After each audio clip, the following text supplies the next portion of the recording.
hoy la enseñanza que nos corresponde es cansados, pero no retirados. Y el título tiene que ver con quiénes serán las personas que nos vamos en el rapto. ¿Qué características tienen esas personas? ¿Qué grupo de personas serán? ¿Qué nos revela la Biblia? Mateo capítulo 24, verso 40, iniciemos. Estarán dos hombres en el campo, uno será llevado, otro será dejado. Dos mujeres estarán moliendo, una será llevada, otra será dejada. Por lo tanto, manténganse despiertos, porque no saben qué día vendrá su Señor. Pero entiendan esto, si un dueño de casa supiera a qué hora de la noche va a llegar el ladrón, se mantendría despierto para no dejarlo forzar la entrada. Por eso también ustedes deben estar preparados, porque el Hijo del Hombre vendrá cuando menos lo esperen. Amén. Así que nuestra mente no la pone a funcionar. ¿Cómo se prepara uno? Dios dijo que hay que estar preparado.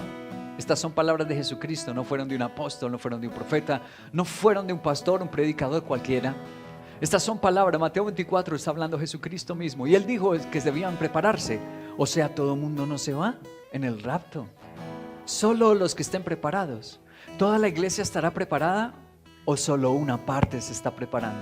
Vamos a aprender este emocionante tema, no sin antes ambientarlos con la situación. Miremos el ambiente en que se dará el rapto con este video. Miles de personas han desaparecido en Ecuador sin dejar rastro y el dolor y la incertidumbre quedan sembrados en el corazón de familias enteras que no están dispuestas a descansar hasta encontrarlos. Millares de personas desaparecieron de todo el globo terráqueo.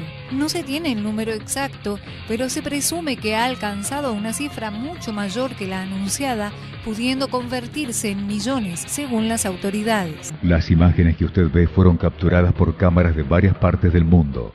Las mismas ya fueron analizadas y se comprobó que no se trata de ningún tipo de montaje. Lo pone uno a pensar, ¿verdad? Lo pone a uno a reflexionar. Algo así sucederá.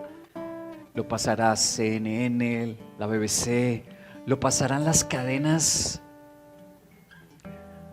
Lo pasarán las cadenas de noticieros del mundo, como CNN, BBC, y todos los medios de comunicación mundiales registrarán esto. Será asombroso, pero al final de esta noticia decía que algunos cristianos se quedaban. ¿Eso es verdad? ¿Pueden algunos cristianos estar en la iglesia y unos partir y otros quedarse? Jesús dijo, estén preparados. ¿Será que todos los cristianos basta con la fe, con haber puesto la fe en Cristo? ¿Todos estamos preparados? Vamos al Evangelio según Mateo en su capítulo 25. Allí nos habla de este tema. Evangelio Mateo capítulo 25 desde el verso 1 en adelante. Dice, el reino de los cielos será entonces como 10 jóvenes solteras que tomaron sus lámparas y salieron a recibir ¿a quién? Al novio. 5 de ellas eran insensatas y 5 prudentes. Las insensatas llevaron sus lámparas, pero no se abastecieron de aceite. En cambio, las prudentes llevaron vasijas de aceite junto con sus lámparas. Y como el novio tardaba en llegar, a todas les dio sueño y todas se durmieron, se cansaron.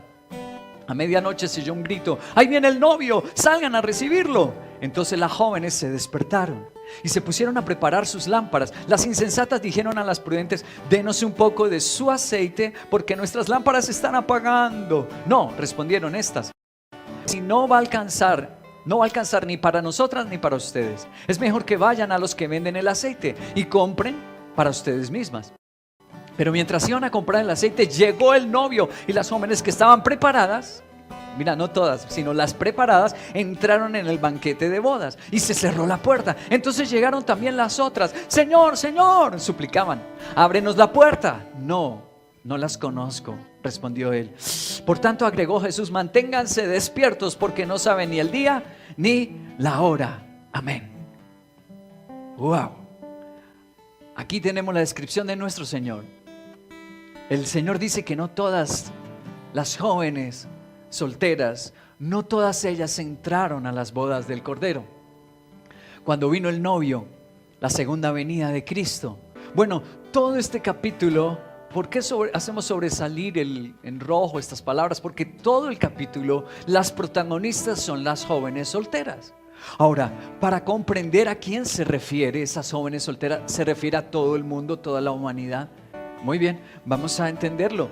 La Nueva Traducción Viviente en el versículo 1 traduce así: entonces el reino de los cielos será como 10 damas de honor. Ahora miremos la Reina Valera antigua, una versión antigua. Dice: entonces el Señor de los cielos, el reino de los cielos será semejante a 10 vírgenes. Ya no las llama jóvenes solteras, ya no las llama damas de honor, sino que las llama vírgenes. Ahora, exploremos el original en que se escribió. El original en que se escribió es el griego partenois.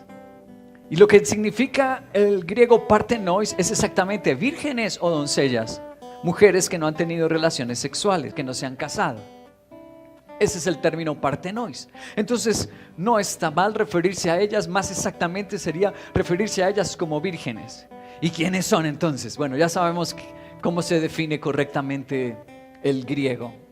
Pero ¿y quiénes son? ¿A quiénes está representando esa enseñanza que dio Jesús? ¿A quién se le aplica?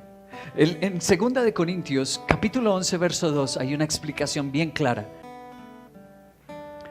Corintios 11, el celo que siento por ustedes ¿proviene de quién? De Dios.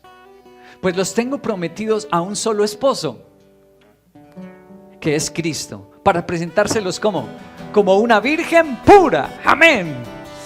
Qué aclaración tan perfecta, especial, ¿cierto? Perfecta la aclaración. Pues quiero presentarles a uno del siglo pasado, Donald Arthur Carson. Él es un teólogo de Canadá, pero especializado en Cambridge, PhD de la Universidad de Cambridge. Y bueno, no te hablo más del currículo de donde ha sido profesor en las mejores universidades del mundo. Tú sabes que la teología se estudia en las mejores universidades del mundo. Él se refirió a este tema de Mateo 25 y dijo así: él tiene todo un estudio, todo un comentario del Nuevo Testamento. Se llama así Introducción al Nuevo Testamento del doctor Donald Arthur Carson. Y allí escribió así: el punto aquí no es la virginidad de estas 10 jóvenes, la cual es asumida, ellas son vírgenes. Son solteras aptas, invitadas para la boda. Muy bien, aquí tenemos a uno de los expertos teólogos del siglo pasado, uno de los más preparados, que tiene todo un comentario del Antiguo Testamento, que es PhD en el Nuevo Testamento. Y él dice, aquí se está refiriendo no al mundo, no se está hablando de que ellas se quedaron del rapto porque fueran prostitutas, porque fueran mujeres libertinas, porque un tiempo en la iglesia, otro tiempo allá, otro tiempo. No, está hablando, dice, este mensaje es para la iglesia. Está hablando no de gente atea y no de gente del mundo. A las jóvenes que se está refiriendo es efectivamente a cristianos. Este mensaje es para la iglesia. En el versículo 2 y versículo 3 nos da más pistas sobre estas jóvenes. Versículo 2 y 3 de Mateo 25 dice: 5 de ellas eran insensatas y 5 eran prudentes. Verso 3: cuando las insensatas tomaron sus lámparas, no llevaron consigo aceite. Entonces está vista en rojo la palabra prudencia e insensatez. La diferenciación que tienen para irse en el rapto, para que el novio se la lleve, la diferenciación que hace es en preparación. No en cuán buenas o malas, no si son salvas o no son salvas, no si son creyentes o no son creyentes, sino cuán preparadas estaban o cuán necias, insensatas eran. Voy a nombrar otro teólogo del siglo pasado, otra persona súper, pues top de la teología, Frederick Fabi Bruce. Bueno, la Universidad de Manchester es una de las 5 mejores del Reino Unido. Después de Oxford y Cambridge es Manchester. Es una de las mejores universidades. Él fue profesor de Manchester. Ahora, no cualquier profesor. Hay una cátedra especial en teología en la Universidad de Manchester que se llama la Cátedra de Teología en Crítica y Exégesis. Solo la han dictado, solo han ocupado ese lugar los mejores. Y por supuesto, Frederick Fabi Bruce la ocupó. Este es otro hombre que ha escrito pues libros y tiene un comentario completo de toda la Biblia. Imagínate, crítico y exégeta especializado. Entonces hizo un comentario de todo el Nuevo Testamento y de todo el Antiguo Testamento. Se llama El Comentario Bíblico de Bruce. Habla sobre Mateo 25 y sobre este pasaje, y él dice: aquí no se juzga la bondad o la maldad de esas jóvenes, de esas vírgenes, sino la prudencia o la insensatez. Es la preparación lo que las separa de las que no están preparadas. Contundente, sencillo, entendible, ¿cierto? ¿Por qué ellas son separadas? ¿Porque están qué? No porque sean buenas o sean malas, sino porque están ¿qué? Preparadas. Muy bien. Bueno, pero resulta que de la insensatez y de la prudencia ya Jesús había hablado. No es la primera vez que Jesús en el capítulo 25 habla sobre la prudencia o la insensatez. Para entender qué es estar preparado, qué es ser prudente, qué es ser insensato, vamos a ver las palabras de Cristo en Mateo capítulo 7, verso 24 al 27. Dice: por tanto, el que me oye estas palabras y las pone en práctica es como un hombre que construyó su casa sobre la roca, porque él oye y pone en práctica. Cayeron las lluvias, crecieron los ríos, soplaron vientos, azotaron la casa. Con todo, la casa no se derrumbó, porque estaba cimentada sobre la roca. Pero todo el que me oye las palabras y no las pone en práctica es como un hombre que insensato, que construyó su casa sobre la arena. Cayeron las lluvias, golpearon los ríos, soplaron los vientos, azotaron la casa y ésta se derrumbó, y grande fue su ruina. Amén. Aquí tenemos la descripción clara, ¿cierto? La explicación clara que nos dio nuestro Señor. ¿Quién es prudente? Quien la palabra de Dios la toma para practicarla. No la toma para pelear con los demás, para su conveniencia. No. La toma la palabra de Dios para practicar y construir su vida sobre la palabra del Señor. Aquí extraemos el primer principio de la enseñanza. ¿Quiénes son los que se van? Los que no se retiran de creer y amar la palabra de Dios. ¿Quién es el que está preparado? El que cree y ama la palabra de Dios. ¿Quiénes son los que somos raptados por nuestro Señor? Los que amamos, creemos y amamos la hermosa palabra de nuestro Señor. Qué hermosa enseñanza. Hay otra parte donde Jesús volvió a hablar de la prudencia y la insensatez.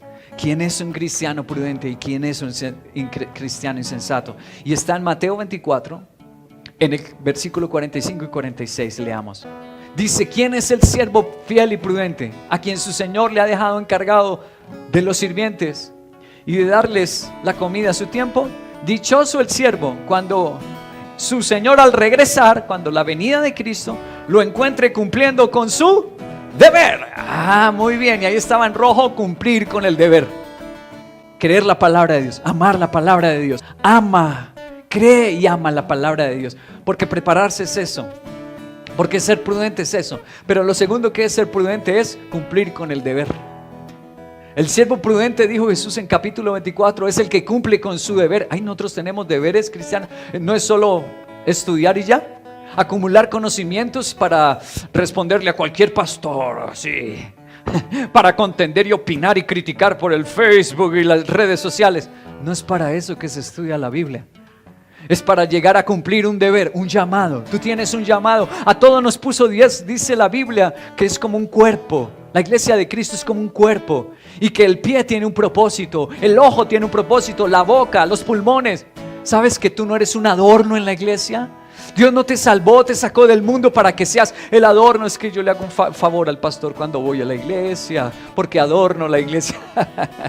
Dios no te llamó a ser adorno. No necesitamos adornos. Tú tienes un deber que cumplir, y el prudente cumple su deber. Dios te llamó a abrir conexiones, a conectar familias con Dios. ¿Estás abriendo conexiones? ¿Estás enseñándole a familias a conectarse con Dios? ¿Cuántas conexiones diriges tú? ¿Estás cumpliendo con tu deber en la iglesia de Cristo? ¿Estás uniéndote a la intercesión, a los ayunos? ¿Estamos orando por esta nación? Eso dijo el Señor. ¿Y cuál es el deber más importante de un cristiano? Mateo capítulo 22. Verso 36 al 40 dice: ¿cuál es el deber más importante de un cristiano? Dice Mateo 22, 36 al 40. Maestro, ¿cuál es el mandamiento más importante? ¿Cuál es el deber más importante? Y así le respondió: ama al Señor tu Dios con todo tu corazón, con todo tu ser, con toda tu mente. Le respondió Jesús: este es el primero y el más importante de los deberes, de los mandamientos. Y el segundo se parece a este: ama a tu prójimo como a ti mismo.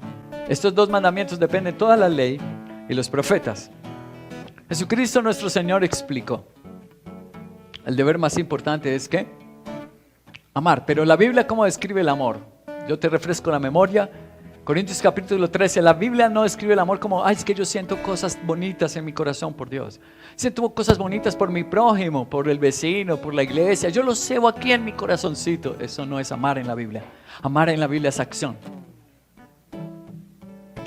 Eso es amor en la Biblia, es acción, se demuestra con hechos. El amor de palabras, dice Dios, no amen de palabras. Así lo ordenó. Para Dios, amor de palabras no es amor, sino de hechos, de acción. ¿Qué haces tú para salvar vidas? ¿Cómo sirves? ¿Cómo ofrendas? ¿Cómo das? Eso es amor en la Biblia. Vamos a observar, ya vimos quiénes son las protagonistas en esta enseñanza. Las protagonistas son las vírgenes. Apartenois, las vírgenes son las protagonistas. Pero hay otra protagonista en la enseñanza. Y es un elemento, ya no es una persona, sino es un elemento. Leámoslo.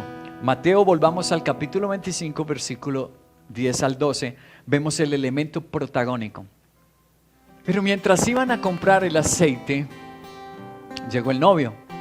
Y las jóvenes que estaban preparadas, otra vez en rojo. ¿Quiénes son las que se van?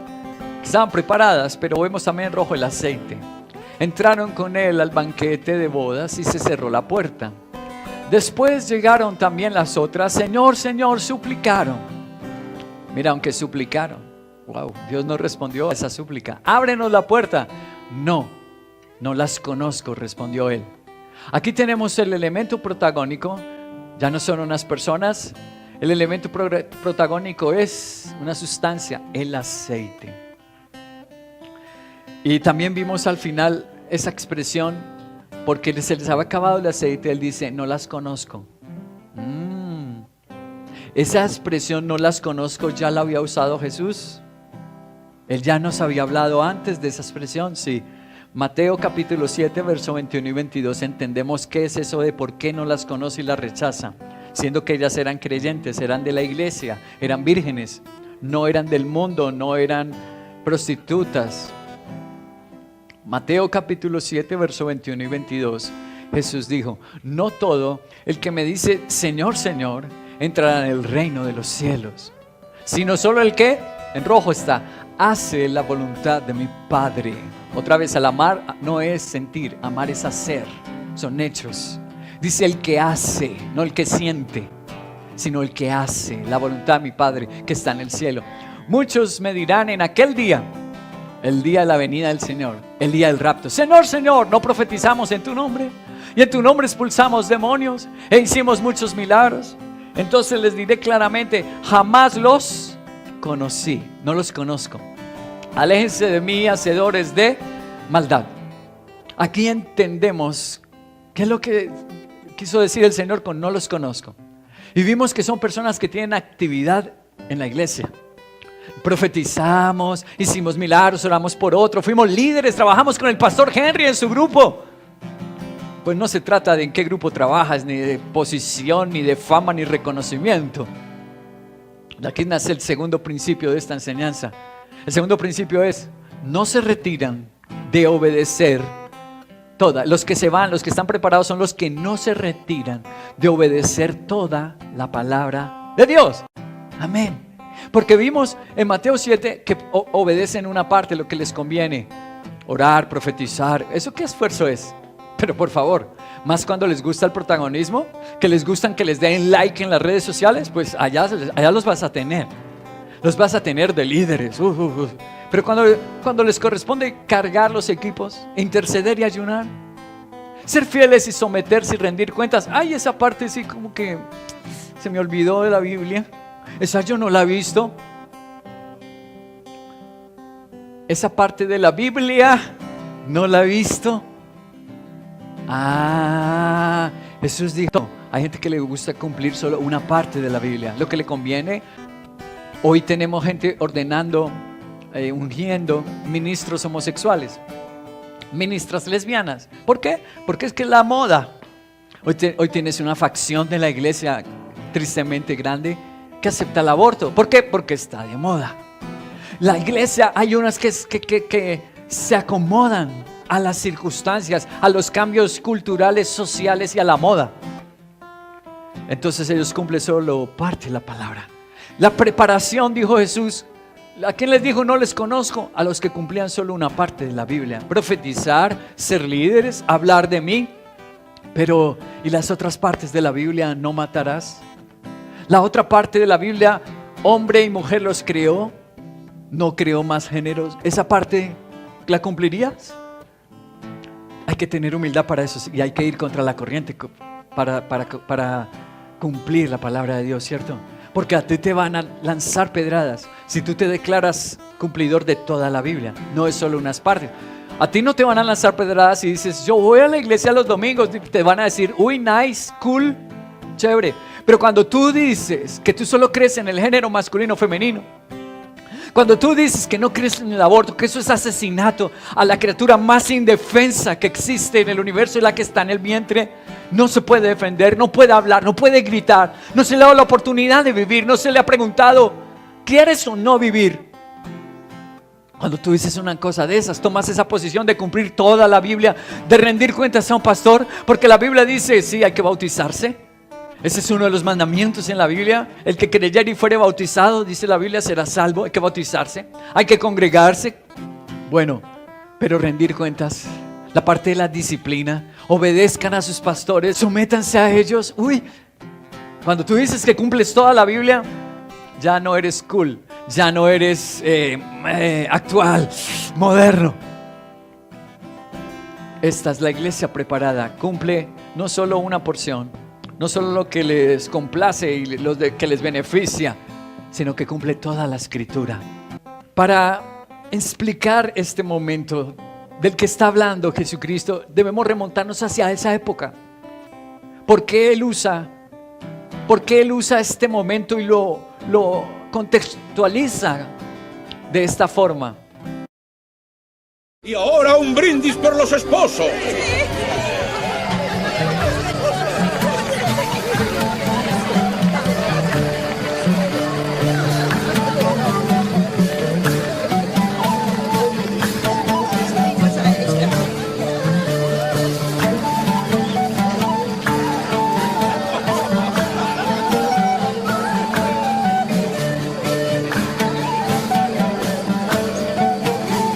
Lo que voy a explicar es muy importante.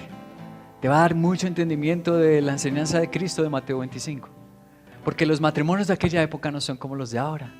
Por eso estábamos viendo el video de una boda de aquella época. ¿Sí viste cómo eran las danzas? No es como hoy. La gente del mundo ahí pegaditos y, mejor dicho, una excitación ahí sexual o cosa más horrible. Pero las danzas eran diferentes, la forma de vestirse, hacer las cosas eran distintas, mucho más en el pueblo de Dios, en el pueblo de Israel. Entonces, las bodas en ese tiempo, actualmente, ¿a quién hay que esperar en una boda? ¿Quién se retrasa en una boda? Sí, señores, la novia. Pero en aquellos tiempos era distinto. Quien tenía que esperar era la novia. Voy a explicarles. Las bodas en aquellos tiempos constaba de 3 pasos principales, 3 partes. El primero era el contrato nupcial.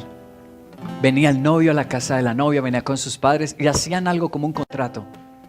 Eso ya era algo, o sea, le podrían apedrear y matar al que rompiera, al que en ese lapso, antes de la ceremonia, si se iba con otra persona, si se acostaba o tenía relaciones con otras personas, moría.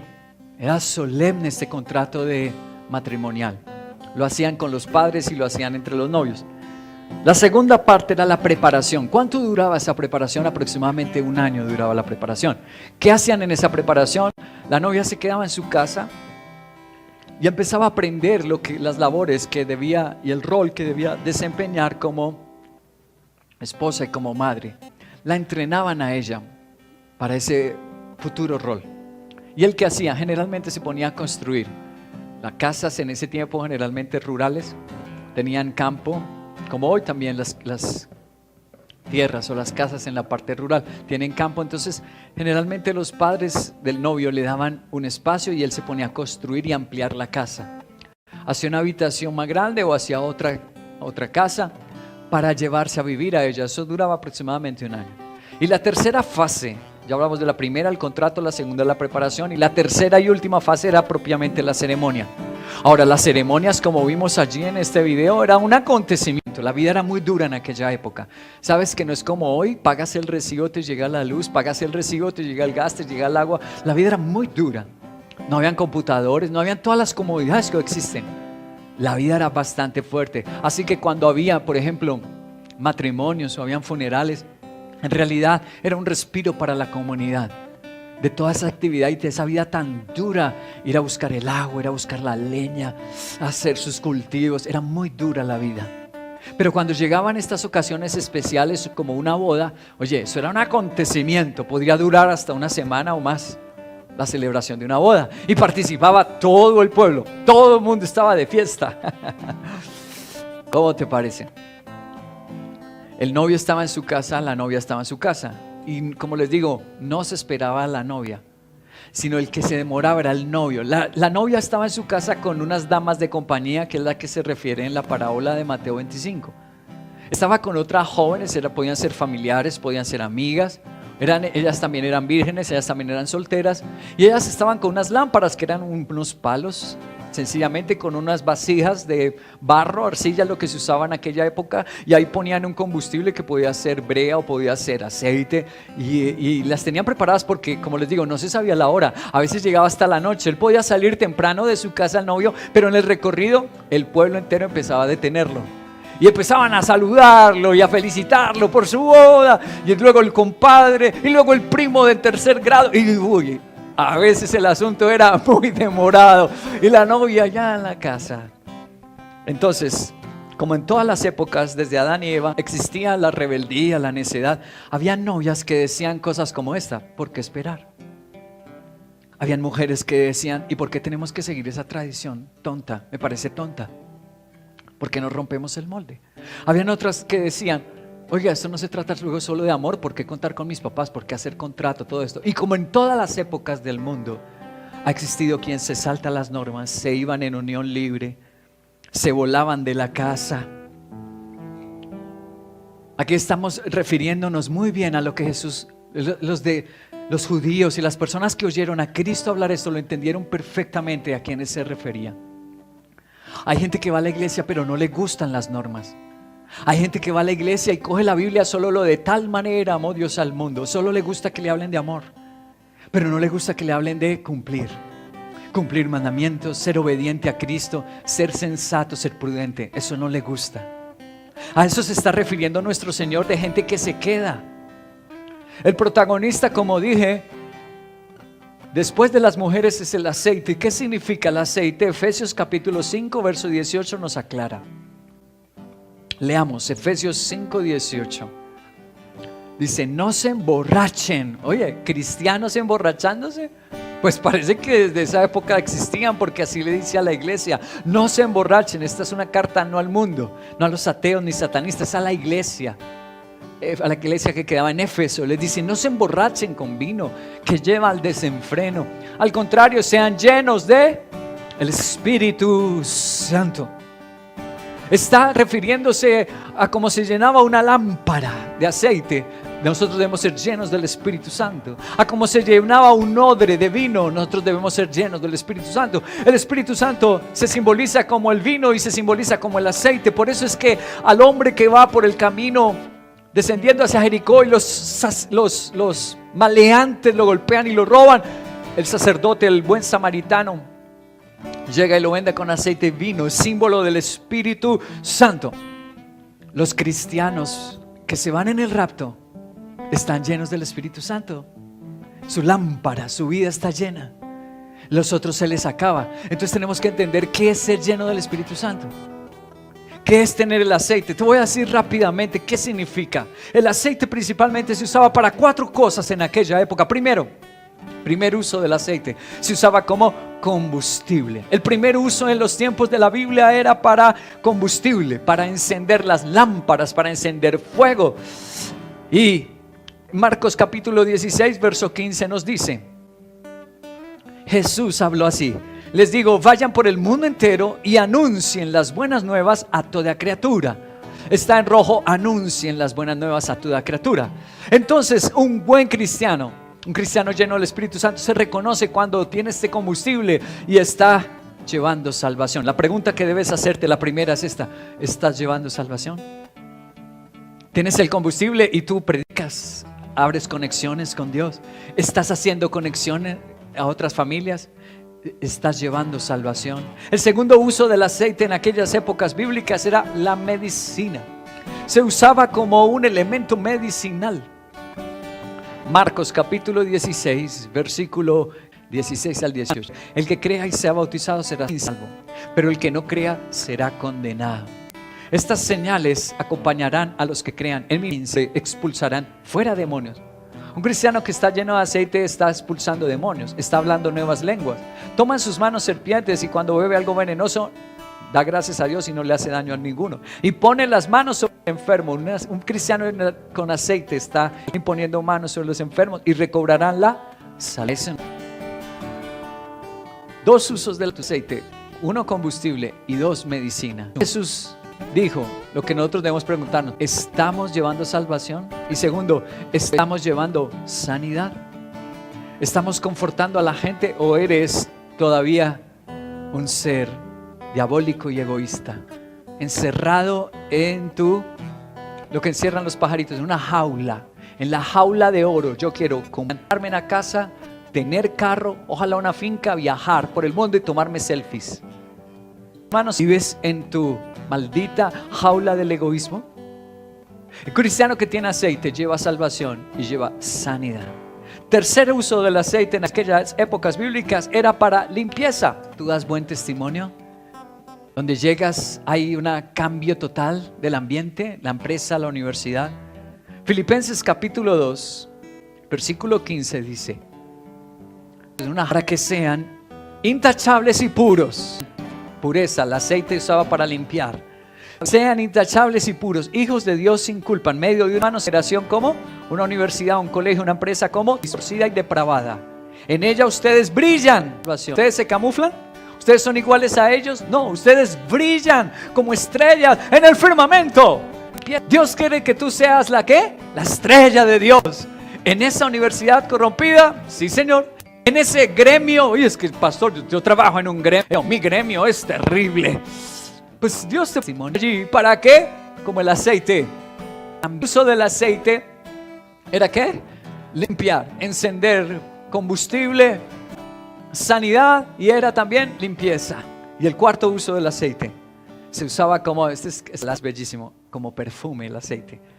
Aún se usa los aceites, los perfumes en aceites.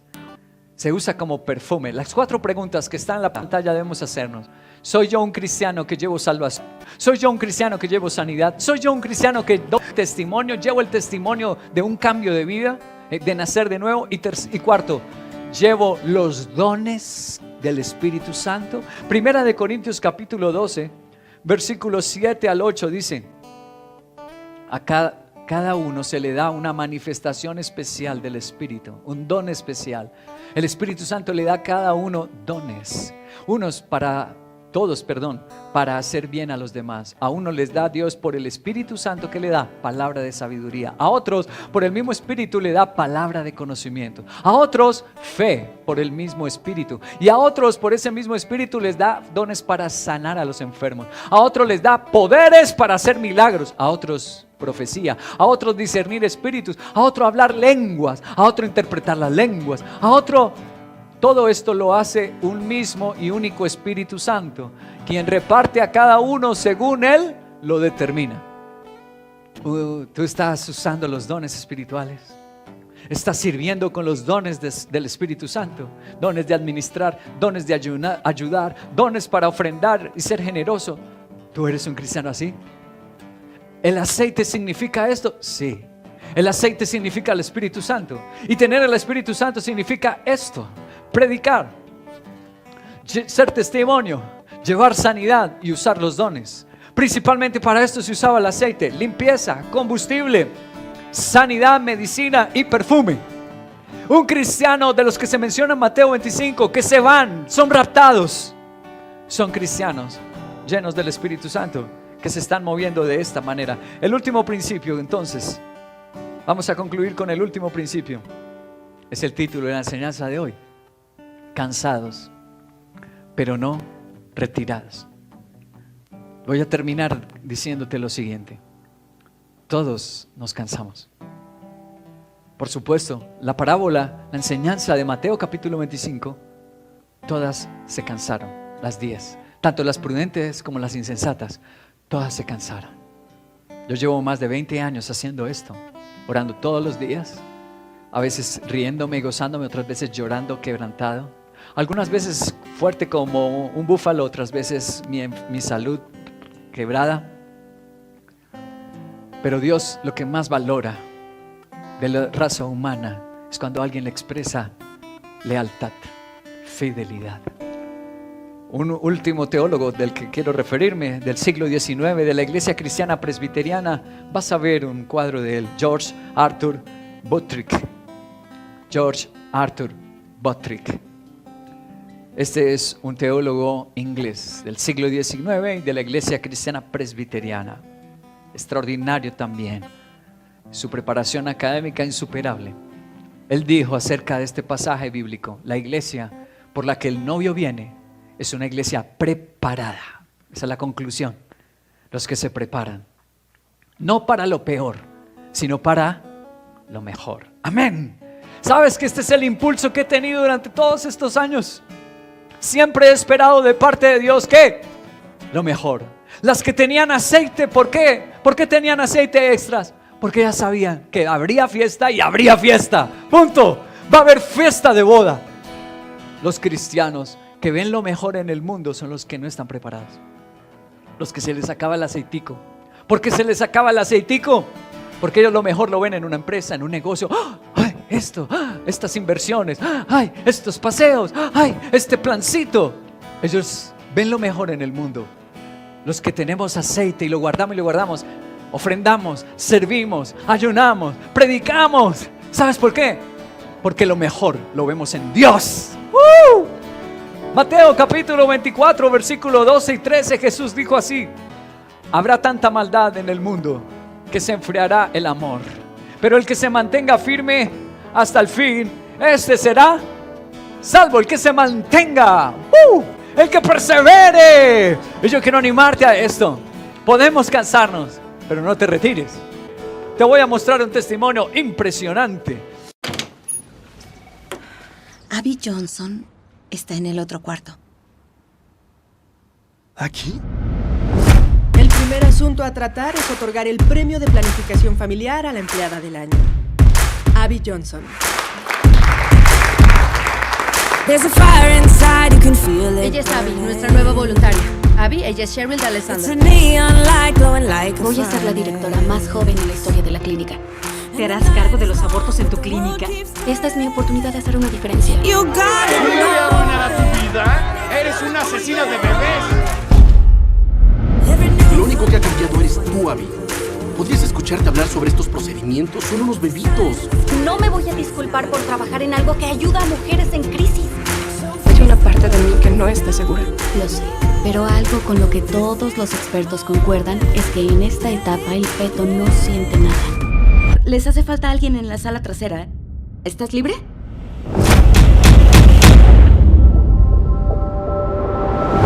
Pude ver y fue como si se retorciera y peleara por su vida. Señor, te encomendamos las almas de estos cientos de niños. Aprecio lo que hiciste por nosotros. No lo olvidaré. Fui cómplice de más de 22,000 abortos. ¿De qué manera voy a darle sentido a esto? ¿Un día difícil? Entonces, ¿quién es esta mujer que le hicieron una película? Voy a concluir con la historia de esta mujer. Abby Johnson es su nombre. Abby Johnson. Ella empezó a hacer noticia en el mundo entero en el año 2009. Así salió la noticia, por ejemplo, publicada por uno de los portales de noticias. Abby Johnson, la mujer que supervisó miles de abortos, hoy es provida. Y decía así la noticia: Abby Johnson fue una de las directoras más jóvenes de Planned Parenthood. No sé si sabes qué es Planned Parenthood. Esa es la clínica internacional. Es una multinacional, es una empresa que tiene un montón de sedes. Es la más grande que hay en el mundo de abortos. Y ella fue la directora, mira. Oye, era una profesional extraordinaria. La mayor cadena de clínicas abortistas en los Estados Unidos. Pero su vida cambió cuando presenció algo que la orilló a convertirse en una activista provida. Fue el 26 de septiembre de 2009 cuando un médico le pidió a Abby asistir a un aborto vigilado por ultrasonido. El procedimiento fue practicado a una mujer con 13 semanas de embarazo. Observé la pantalla mientras el bebé luchaba por su vida y trataba de alejarse. Un bebé de escasos 3 meses. Se alejaba de los instrumentos que usaba el médico. Entonces supe que no podía seguir pretendiendo que eso no era una vida humana. Muy bien. Eso fue en el año 2009. Tuviste en la película que le hicieron, ella dice que convencía a todas las jóvenes. ¿Cuántos hizo? Más de 20,000 abortos ella. Ella convencía a las jóvenes diciendo que los científicos aseguraban que no había vida todavía en ese feto, que no había vida humana. Cuando le demostró la ciencia misma que había vida humana. Yo no sé si tú sabías, pero la mujer descubre que está en embarazo ¿cuánto tiempo? Pues cuando no le llega a su periodo menstrual, al mes, ella descubre. Pero a partir del día 20 más o menos, el corazón empieza bup, bup, bup, bup, bup, bup, bup, bup. Antes de que ella sepa que hay vida humana, ya está latiendo un corazón allí. ¡Wow! Impresionante. En el 2009, ahora tú dices, dedicarle la vida a una causa como esta. Si en el mundo hoy los jóvenes en el colegio, en la universidad los adoctrinan para que aborten, para que elijan el género que deseen, hombre, mujer, o si quieres ser un gato, o si quieres ser un perro, una tigresa. Hoy dedicarle la vida a esa causa, ¿qué? A evitar los abortos, a respetar los géneros de Dios. Si yo me preparo, escucha este lindo testimonio, Dios va a estar conmigo. Si tengo el aceite, Dios se va a manifestar. Pues esta mujer, Abby Johnson, que desde el 2009 se dio a esto, se retiró y se le vino el mundo. Es la industria más poderosa en el mundo. Ahora ella se casa, ya tiene hijos, ella se convierte a Jesucristo. Y en esta semana vuelve a hacer noticia Abby Johnson. En medio de esta caos social, de este empobrecimiento de valores y principios, Abby Johnson ahora resplandece porque tiene el aceite. En Estados Unidos se ha estrenado lo siguiente. Mira la noticia. Dice este portal de noticias CBN News. Vi esta pelea de bebés por la vida. Esta gran mentira sorprendió a Abby Johnson. Una nueva serie de televisión que presenta a Johnson hablando con otros trabajadores, ex trabajadores de clínicas, más trabajadores de la industria del aborto, que han encontrado la verdadera libertad después de dejar atrás sus carreras. En el primer episodio de la serie, Johnson revela cómo llegó a unirse a Planned Parenthood como voluntaria. Transcurso de los años siguientes ascendió de rango y se convirtió en la directora de la clínica. Era tan buena para justificar el pecado en ese momento de mi vida que podía justificar casi cualquier cosa. Dijo y señaló que estaba realmente perdida, a la deriva durante ese tiempo de su vida. Querido, yo pido una alabanza para el Dios eterno, para Jesucristo. Cuando perseveramos, cuando tenemos el aceite, cuando bajamos preparados, no estamos solos. Tú no estás solo. Si nos perseveramos, hay un Dios que nos respalda. Cuando el mundo dice pro aborto, Dios levanta una serie de televisión en todos los Estados Unidos para que se predique que Cristo cambia vidas. ¡Aleluya! ¡Qué lindo! Me encanta. Me fascina predicar. Perdón que me emociono tanto. No, yo no pido perdón por eso. Estoy feliz de emocionarme por los milagros de Dios. Damos el turno para ti. Si estás en medio de una tremenda industria de pecado, tal vez no el aborto, No sé, tal vez estás en medio de la industria de la marihuana. Tal vez estás en medio de la industria de la pornografía y la lujuria. Yo no sé en qué estás. En medio de los suicidas, de los depresivos, de los que muestran lo ven malo. Estás en medio de los divertinos. Todo es dinero, materialismo, comprar, tener, lucirse. Yo no sé cuál es tu industria, pero Jesús te está llamando. Me está usando para golpear tu puerta y decirte: vuélvete un cristiano preparado, prudente, y pide perdón por tu insensatez y por tu rebeldía, porque por esto quiere llevarte en la segunda venida. Quiere venir por ti y raptarte.